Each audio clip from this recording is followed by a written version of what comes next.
All right. So really the warm-up with footwork today was to prep you, for both Espada y Daga and 64 attacks. And here we are lingering in 64 attacks. This is kind of what we want, so we can see why we move the way we move, and what's the function behind it. So we're going to take, again, a little bit deeper into this extrapolation from break and break out. I didn't work on the suffix, the prefix, where I do high, low, high. I don't want to throw you off. That's a bigger timing issue.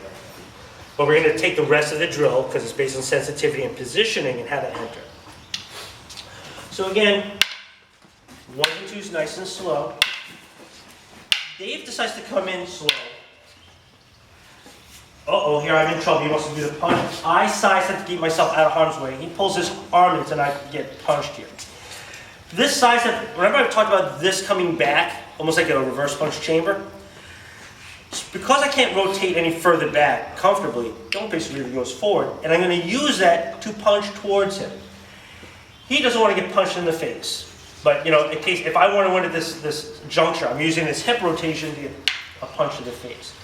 Dave doesn't like the way this feels. So his method, he's going to try to absorb the power here, not because he wants to absorb the power that way, but enough so he can get a transition. He can do this any number of ways, depending on timing. He may present his hand first, in which case he might take the hand and he either might smother the hand, or he could go direct to a pass, but in any event, it's the hand that comes first. Then he gets a lift with his stick arm, and when he does it, he wants to have contact with not just the forearm, but with the stick as well. If he doesn't have contact with the stick, we start getting opening for critiques, so closing that line up with stick contact helps a lot. Because he doesn't want to have 2 hands bound here, he will let go of his left hand and reestablish position on my elbow and push that elbow towards me. He, again, doesn't want the end of the barrel of my upper arm facing him. In this case, if we stop here and we allow Dave to be the winner, he's going to clean my clock with a 2 or a puño or whatever. Okay? Let's show that again. Because the thing that you're learning here at this juncture is my punch and his response to that punch. And that begins what will be known as Sagang Labo, or to blend and cut. So again, high, 1s and 2s. He decides to come in. He punches. I sidestep as a response and pull my hand back in case he was holding it. I sidestep back into him, rotational power. He catches it, does this lift, and catches the elbow.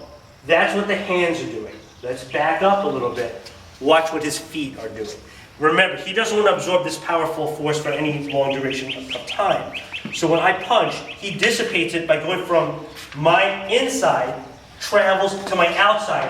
And if I do this again, and I'm not going to go fast, but I'm going to press harder, he just vectored me off by simply becoming a revolving door around my punch.